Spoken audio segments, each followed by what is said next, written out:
Hello, I'm the Nostalgia Critic. I remember it so you don't have to. Alright, that's one impression down. I got a few more to go. Let's see. Who else can I do? Oh, I know. How about Linkara? Just give me a moment. Hello and welcome to Top of the Fourth Wall, where Bad Comics Burn. Today's review is going to be of Death of Spider-Man, or as many people like to call Ultimate Spider-Man number 160. Alright, that's another one. Who else could I do? Let's see, let me think. Oh yeah, how about Erod, the Blockbuster Buster? Okay. Greetings, families, fair girls. I'm Erod, I'm the Blockbuster Buster. Alright, that gets all my impressions down. Let's get straight to the review. This is my review of To Boldly Flee, or as many people like to call it, That Guy with the Glasses 4th year anniversary special. Now, if you probably don't know, the ThatGuyWithTheGlasses.com consists of many internet reviewers, such as Nostalgia Critic, Angry Joe, Linkara, the comic book reviewer, and so forth. And I've been a big fan of That Guy with the Glasses since, like, late 2009. And I've been a fan of, specifically, the Nostalgia Critic for a very long time. So, with that said, I was really excited for this special. And this isn't the first special out of That Guy with the Glasses. This is, in fact, the 4th anniversary special. So, I guess I have to review the first couple before I actually go ahead and review To Boldly Flee. So that said, let's get through those very quickly. The first anniversary, the That Guy with the Glasses anniversary brawl, was pretty damn good, I'm not going to lie. It showcased the Nostalgia Critic versus another very big internet review, the Angry Video Gamer, which I'm also a fan of. And it was just pretty badass if you didn't know. If you haven't seen it, definitely check it out because it is definitely worth seeing. Second anniversary was Kick-Assia, and this has got to be my least favorite. Not that it's really bad, it's just that for some reason I didn't really enjoy it as many of the other specials. It's not the worst thing I've ever seen, but it really isn't up to par with many of the other anniversaries.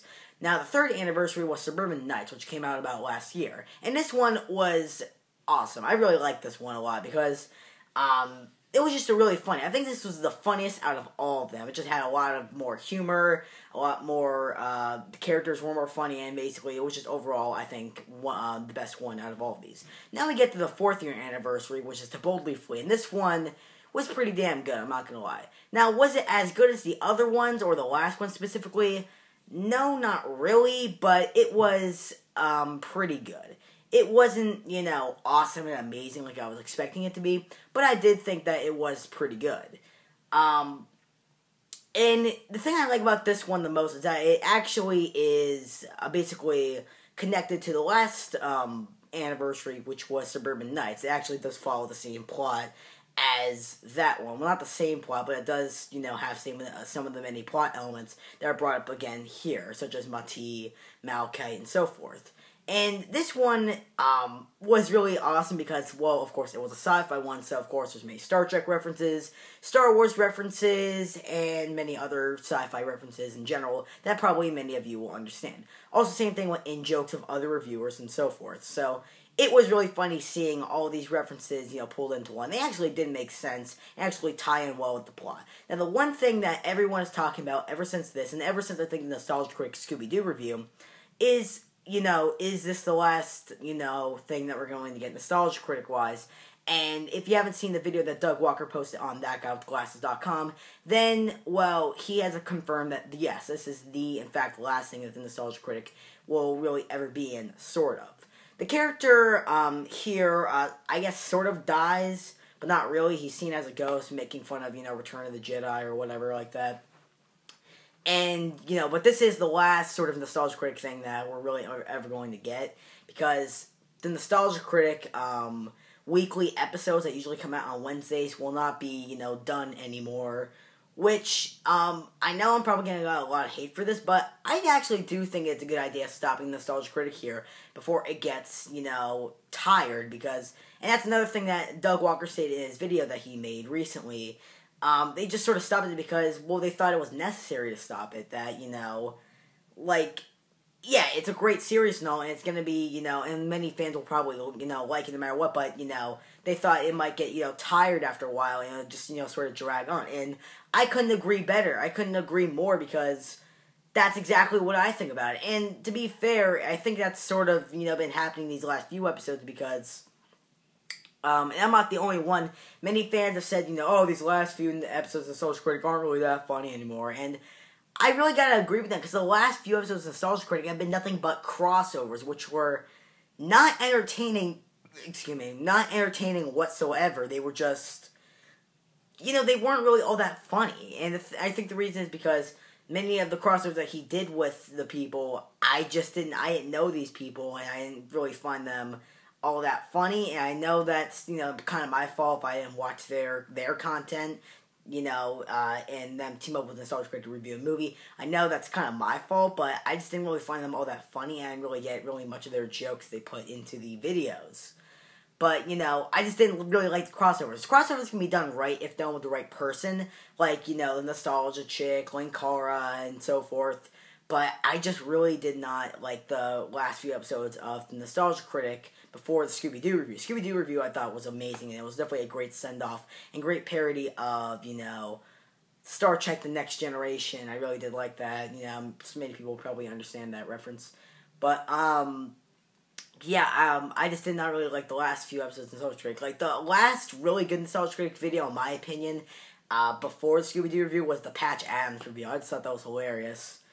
But I just didn't really I thought it was dragging on a bit. I'm kind of glad that they ended it. But I thought it was really sad that, wow, this is, in fact, the last Nostalgia Critic thing that we're really ever going to get. But they are planning on doing better things. They're not done making videos or new content. They're planning on many things. Like, one thing that they really haven't talked about all that much in the video, they said that they wanted to do this for, the longest of times after the Nostalgia Critic. So, that's really interesting. I would like to see what that is and, how that's going to be made.